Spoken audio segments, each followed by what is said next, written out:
El día a día está lleno de noticias urgentes, ruido, polémicas y afanes. Pero para la tranquilidad, el análisis y lo que nos gusta llamar periodismo de cocción lenta, está Mis Preguntas. Un programa de Prisa Media hecho por CAFAM, inspirando sonrisas.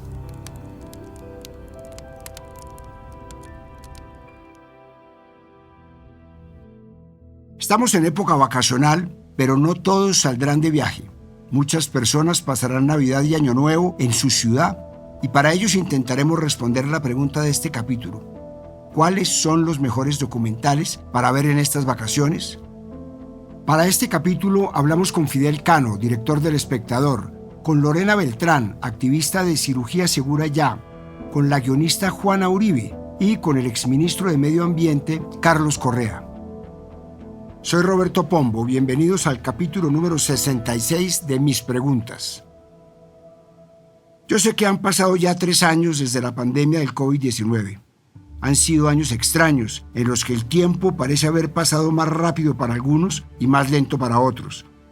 Ya he hablado tantas veces de los efectos de la pandemia que mis hijos y mi esposa me lo han notificado. De ese periodo aún no hemos salido y son muchos los problemas de salud mental, los económicos, los de pareja, incluso cómo afectó en la percepción del paso del tiempo.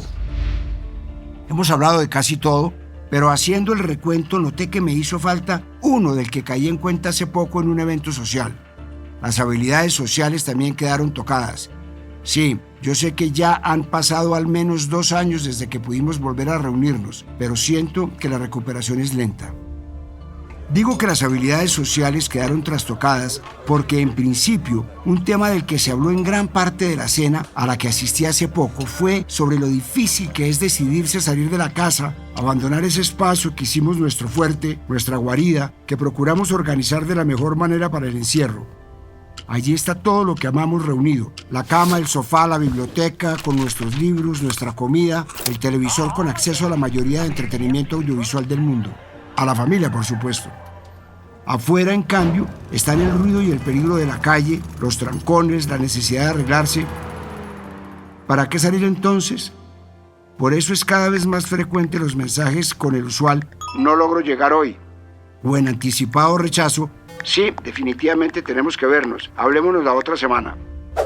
Esto hizo que nos oxidáramos en nuestras interacciones. Lo anticipó en 2021 Daster Kellner, profesor de psicología y director del Laboratorio de Interacción Social de la Universidad de California en Berkeley, cuando dijo: habrá nuevas formas de ansiedad social. Y eso he notado, especialmente en los más jóvenes. La ansiedad social parece ir en aumento. Quise confirmar mi conjetura y me encontré con un artículo publicado en la Revista Internacional de Investigación Ambiental y Salud Pública que concluye lo siguiente, abro comillas: los resultados sugieren que la ansiedad social se ha incrementado en la población general debido a la pandemia, siendo especialmente vulnerables las mujeres y las personas de bajos ingresos. Cierro comillas. No hubo sorpresas, pero a lo que voy es que gran parte de esa incomodidad social es la incapacidad de romper el hielo. Las conversaciones parecen quedarse en la charla superflua de ascensor o lo que los estadounidenses llaman small talk. Entre la polarización política, los temas delicados y que dividen, o la avalancha de noticias falsas y la desinformación, hablar sin caer en una discusión acalorada y atravesada por datos sacados de un video que vi en TikTok o de una cadena de WhatsApp es cada vez más difícil. Me encontré entonces que hay muchos artículos de internet de profesionales de la salud mental dando consejos para romper el hielo o superar la incomodidad inicial de una conversación. Según el doctor Bernardo J. Carducci, profesor de psicología y director del Instituto de Investigación de la Timidez de la Universidad del Sureste de Indiana, preparar las conversaciones con anticipación ayuda en este propósito. Así que pensé en qué temas podía preparar para una conversación con desconocidos, que no comenzara una polémica, que fueran lo suficientemente atrapantes como para que la conversación no se agotara a los 3 comentarios y, más importante, que yo pudiera manejar y hablar con cierta propiedad. Se me ocurrieron pocos, pero lo importante es que no importa cuál sea, a la mayoría he llegado gracias a documentales. Dar un dato curioso y poder decir, lo vi en este o aquel documental, funciona en 2 vías. Se habla del tema curioso o del documental en sí mismo. Por suerte, he sido un consumidor recurrente de documentales, así que además de pensar en unos para romper el hielo o resolver conversaciones difíciles, pensé en quienes nos quedamos en nuestra ciudad este fin de año y queremos descansar. Aproveché para hacer una lista de documentales recomendados y le pregunté a amigos por sus favoritos. Abra el bloc de notas de su celular o el chat que tiene con usted mismo en el que guarda la lista de mercado y apunte estos documentales para ver este fin de año. ¿Ha pensado en esta teoría un poco conspirativa que dice que todos tenemos un doble idéntico o como también se le llama un doppelgänger? Imagínese que un día a usted alguien lo confunde con alguien más, pero no porque lo ven de espaldas y esa persona le dice que se parece. Suponga por un momento que usted se termina topando con ese doble idéntico, con los mismos gestos, la misma forma de caminar y de hablar. Eso le pasó a Bobby Shafran cuando recién llegado a la Universidad Comunitaria del Condado de Sullivan. Notó que varias personas lo saludaban con la alegría y confianza con la que se mira y saluda a alguien a quien ya se conoce o con quien ya se ha compartido. Lo confundían con el también joven de 19 años, Eddie Gallant. No había ninguna diferencia entre ellos. Los dos tenían la misma sonrisa amplia, el mismo pelo crespo, las mismas cejas pobladas y ojos expresivos. Eran mellizos separados al nacer. Su historia se hizo famosa, apareció en varios periódicos y medios. La noticia se extendió tanto que en Nueva York otro joven de pelo rizado, sonrisa amplia y cejas pobladas, llamado David Kellman, tuvo que mirar la foto varias veces para confirmar que ese par de gemelos no eran el mismo duplicado. Eran trillizos separados al nacer. Pero espere, este pedazo de la historia, aunque ya parezca increíble, es solo el principio. Rápidamente se convirtieron en celebridades, aparecieron en todos los late shows de Estados Unidos y los contratos para hacer imagen de varios productos llovieron. Varios años después, los trillizos fueron contactados por el periodista Lawrence Wright, que trabajaba en una historia del New Yorker. Wright había encontrado un artículo que hacía referencia a un estudio secreto realizado por un psicólogo llamado Dr. Peter Neubauer, en colaboración con Louis Wise Services, una agencia de adopción que tenía como política separar a mellizos y trillizos. El periodista en su investigación encontró que el Dr. Neubauer había aprovechado la oportunidad para lanzar la investigación definitiva sobre naturaleza versus crianza, es decir, para estudiar a gemelos separados no solo como habían hecho otros científicos después de que se habían redescubierto, normalmente en la edad adulta, sino a lo largo de su desarrollo como adultos. Les dejo la trama hasta ahí para que se animen a verlo completo. Este documental se estrenó en 2018 en el Festival de Sundance y fue ganador del premio especial del jurado. Lo pueden encontrar en Apple TV. Y hablando de hermanos, hay un documental sobre una familia extendida con una historia igual de interesante.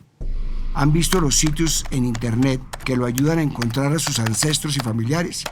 Una de esas es 23andMe, una empresa de genealogía a la que uno le envía una muestra de ADN y ellos se encargan de armar su árbol genealógico. Jacoba Ballard decidió hacerse esa prueba y se dio cuenta de que tenía 7 hermanos medios. Eso ya supera el nivel de Diomedes Díaz.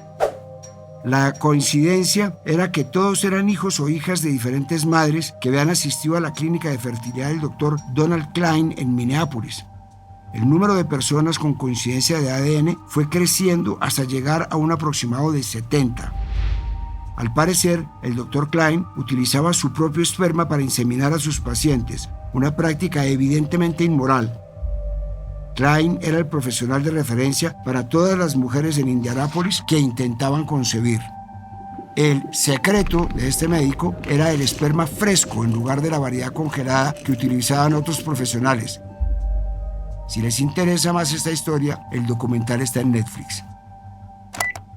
Y si de médicos poco éticos hablamos, no podemos dejar atrás la serie documental Bad Surgeon o El cirujano del engaño, una investigación en 3 episodios del caso del médico Paolo Macchiriani, un cirujano que se posicionó a nivel internacional como pionero de las complejas cirugías de garganta que implicaban extraer la tráquea del paciente y reemplazarla con un tubo de plástico que, según él, había sido recubierto con células madres del paciente, un procedimiento que él mismo desarrolló. Pero estas historias de pacientes operados con éxito en realidad no eran siempre tan así, y se descubrió que muchos de esos pacientes en realidad tuvieron muertes horribles y dolorosas. Una de ellas, Julia Tolik, tuvo que toser pedazos de su propia carne, según un periodista que habló con la madre de Tolik tras su fallecimiento. El caso es escalofriante y si está de ánimo para maratonear, seguro se termina la serie en una tarde. La puede ver en Netflix. Pero este tipo de casos de médicos con más que cuestionables métodos también son parte de nuestra realidad nacional. Recientemente, el médico Francisco Sales Puccini fue condenado a 7 años de prisión por, según el Tribunal Superior de Bogotá, usar documentación falsificada con el propósito de validar ante el Ministerio de Educación de Colombia un certificado de especialización en cirugía plástica, expedido por una universidad de Brasil. Lorena Beltrán fue una de sus víctimas y quien comenzó la campaña Cirugía Segura Ya. A ella le pregunto, ¿es posible identificar a un profesional de la salud con prácticas poco éticas? ¿Cómo? Yo creo que en materia de cirugías estéticas es posible identificar a un profesional con prácticas poco éticas. Por ejemplo, cuando un médico, y esto pasa con mucha frecuencia, ofrece procedimientos por los que el paciente no ha preguntado. Es decir, si yo voy a hacerme una liposucción porque quiero tener el abdomen diferente y este médico empieza a mirarme y me dice, pero ¿sabes qué? Te puedo poner más glúteo, te puedo hacer la rinoplastia, te puedo hacer... Son cosas que el paciente, uno, no ha preguntado, dos, probablemente no necesita, y tres, pues lo hace como una manera de conseguir pues que se le pague un poco más por esa actividad. Ese me parece que es una bandera roja y una señal de alarma en donde uno debería huir. Segundo, exponer la vida de los pacientes, por ejemplo, a través del tema de los precios, de los bajos precios. Estamos en un mes particularmente donde hay promociones incluso de 2 por 1 y nosotros no estamos hablando del manicure o de un viaje en avión o de una comida. Esto no es un tema de 2 por 1, no es un manejo ético a la situación. Y diría que tercero, pues no tener una honestidad frente a la preparación académica que se tiene para realizar cierto tipo de procedimientos, ocultar información importante al paciente. Diría que son prácticas poco éticas que se perciben en el mundo de las cirugías estéticas en Colombia. Quiero recomendarles ahora mi tipo de documentales favoritos, los históricos. Y voy a comenzar con el documental que quizás me ha llamado más la atención, asumo que por mi oficio. Breslin y Hamill, las voces de Nueva York, su nombre en inglés dice un poco más, Deadline Artists, o los artistas de la fecha límite o fecha de entrega. Creo que este título original es más acertado porque Jimmy Breslin y Pete Hamill eran un par de periodistas o cronistas o poetas del día a día en Nueva York. El documental narra muy bien la vida y la obra de este par de escritores que junto con otras figuras como Tom Wolfe, Norman Mailer o Guy Talesi cambiaron la forma de hacer periodismo. Eran columnistas, pero más que un simple texto con sus opiniones, relataban el acontecer diario de los neoyorquinos de a pie, de los obreros, de los que debían tomar el metro repleto y recorrer horas para llegar al trabajo. El documental recoge testimonios de personajes destacados como los periodistas que ya mencioné o del director de cine Spike Lee o el veterano periodista Earl Cadwell y acompañado de una serie de fotografías impresionantes sobre eventos históricos que cubrieron este par de titanes del periodismo como los asesinatos del presidente John Fitzgerald Kennedy y de su hermano Robert Kennedy, la guerra de Vietnam o el caso de Watergate. El documental arranca con un paralelismo genial. Primero, vemos al ex vicepresidente de Estados Unidos, Spiro Agnew, atacar a los malvados medios liberales y acusarlos de envenenar y distorsionar los hechos de la presidencia de Nixon. Luego, alguien menciona casualmente la inminente desaparición del periódico impreso antes de agregar que esto fue en 1972. Y finalmente, se muestra una encarnación mucho más joven, un joven Donald Trump soltando la misma veta de odio racial. En análisis del afamado crítico de cine Roger Ebert, el documental implica astutamente que estamos atrapados en una nueva versión basada en noticias y nos queda la pregunta candente de si la repetición de la historia tendrá periodistas para cubrirla que sean tan buenos como los que presenciaron la primera vez. Este documental lo encuentran en HBO Max. Y si de documentales sobre periodistas hablamos, no puedo dejar de recomendar otro de mis favoritos, The Newspaper Man, un recorrido por la vida de Ben Bradlee, el afamado editor del Washington Post. El inicio de este documental es similar al anterior, un paralelismo entre los informes del Post sobre el escándalo Watergate y la denuncia del presidente Donald Trump a los principales medios de comunicación por crear falsas noticias. El rol de Bradley fue muy importante. Prácticamente gracias a él, el Washington Post es el importante medio que conocemos hoy a nivel mundial.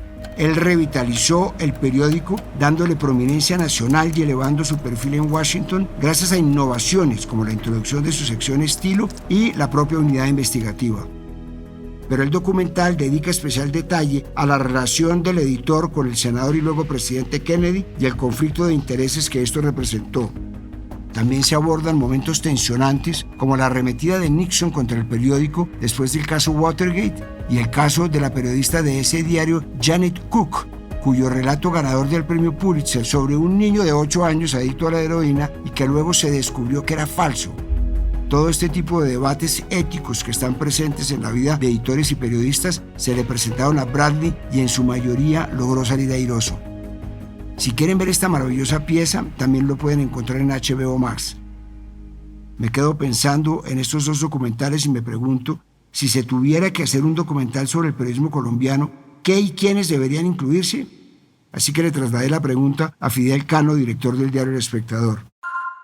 Pues se me vendrían a la cabeza muchos nombres, habría que pensar en el foco de esos documentales, pero quizás los primeros de finales del XIX y comienzos del siglo XX, pues fueron más pensadores que propiamente periodistas en ejercicio profesional del periodismo, digamos, pero pues esos habría que tenerlos en cuenta, digamos, en el aporte al pensamiento político de la República. Pero luego, pues ya hay un periodismo un poco más profesional, si se quiere. Yo sin duda incluiría a los grandes que enfrentaron la dictadura, que de alguna manera comenzaron el periodismo investigativo en medio y digamos en defensa de la libertad de expresión y de prensa. Gabriel y Luis Cano, don Hernando, don Enrique Santos, incluso Álvaro Gómez Hurtado estarían en ese grupo.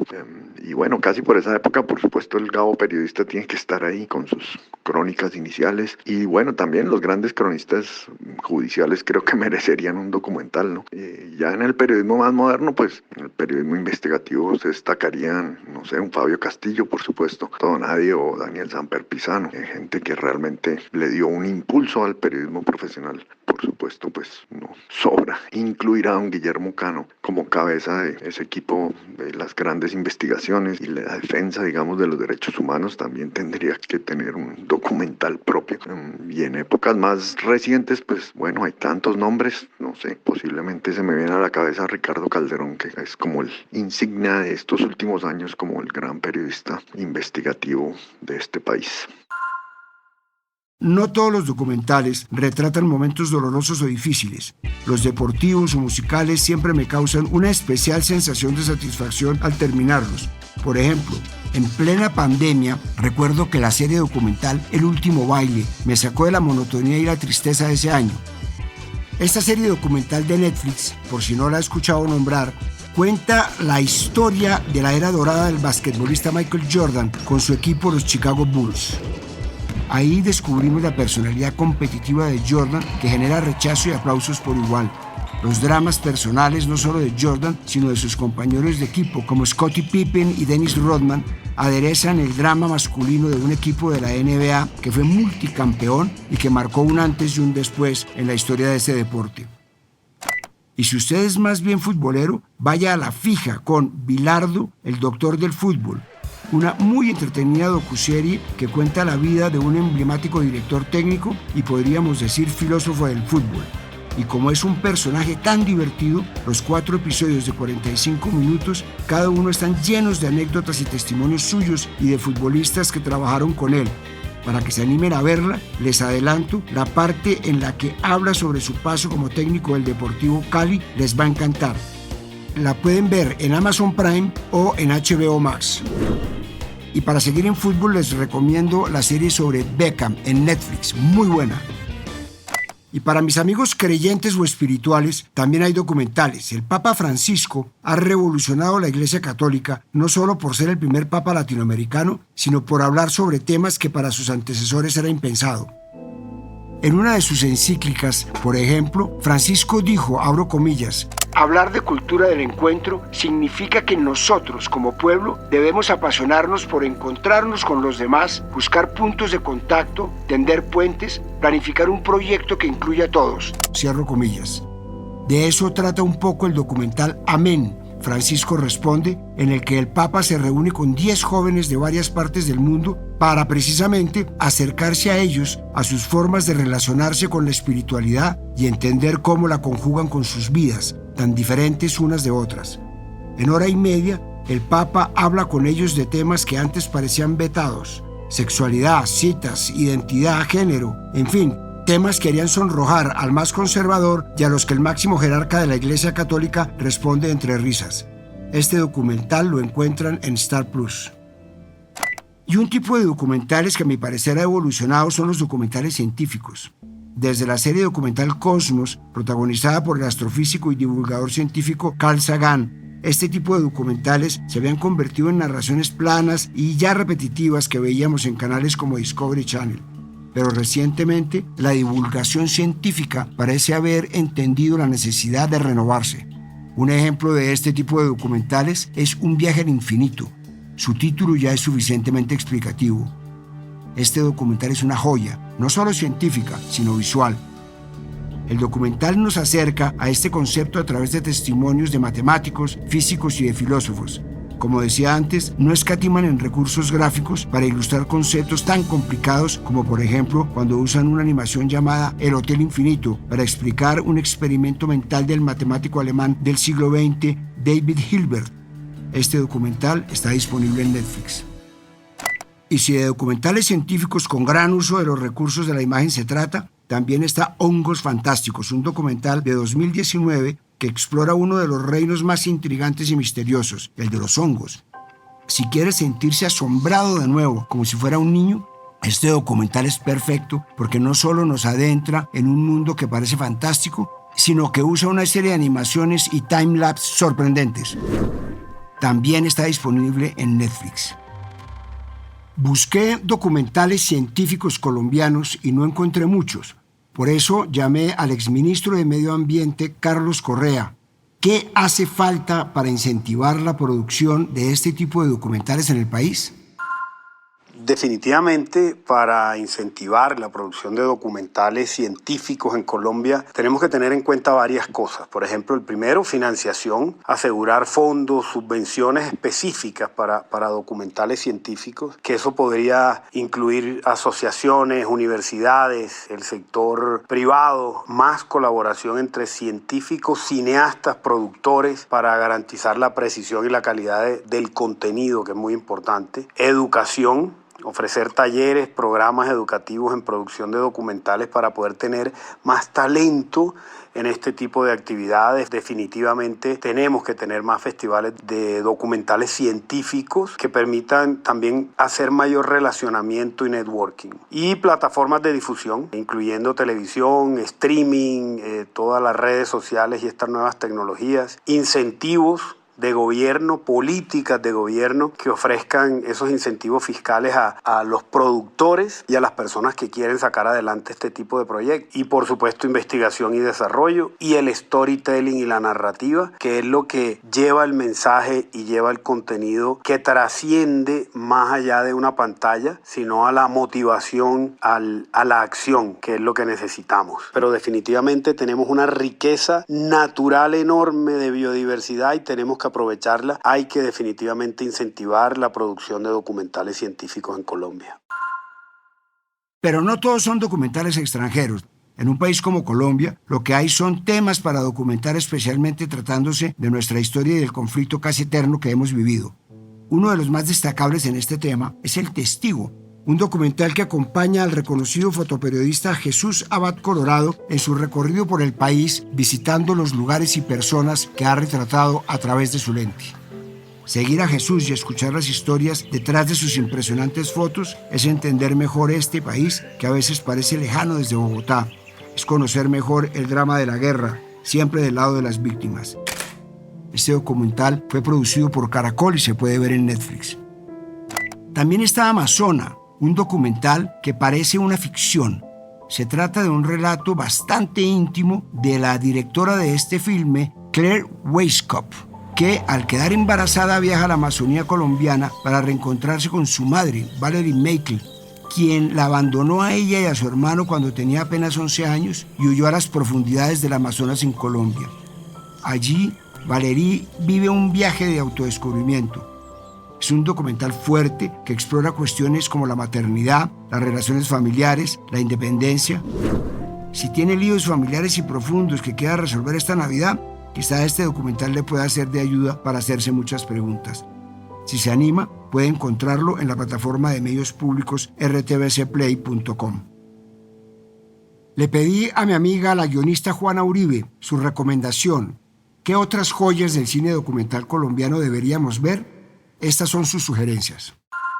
El primer documental colombiano con el que yo tuve contacto fue con Chircales, que era un documental de Marta Rodríguez y que le dio la vuelta al mundo, que manejaba el tema del trabajo infantil en las fábricas de ladrillos en Colombia, especialmente en la sabana de Bogotá. Y fue un documental que fue muy importante a nivel de festivales y en Europa, pero que para mí era, digamos, un poco la expresión de la pornomiseria en la época y que a mí me distanciaba mucho de lo que yo quería contar o de la forma, sobre todo, como se quería contar. Luego encontré tal vez el documental más fascinante que creo que tiene la historia del documental en Colombia y es de Víctor Gaviria, que se llama Buscando Tréboles y habla de la historia de unos niños que viven en un instituto para niños ciegos y sordos en Medellín y es una experiencia fascinante de niños porque Víctor logró meterse con su cámara, camuflarse y que los niños se olvidaran de su presencia y el resultado es fascinante.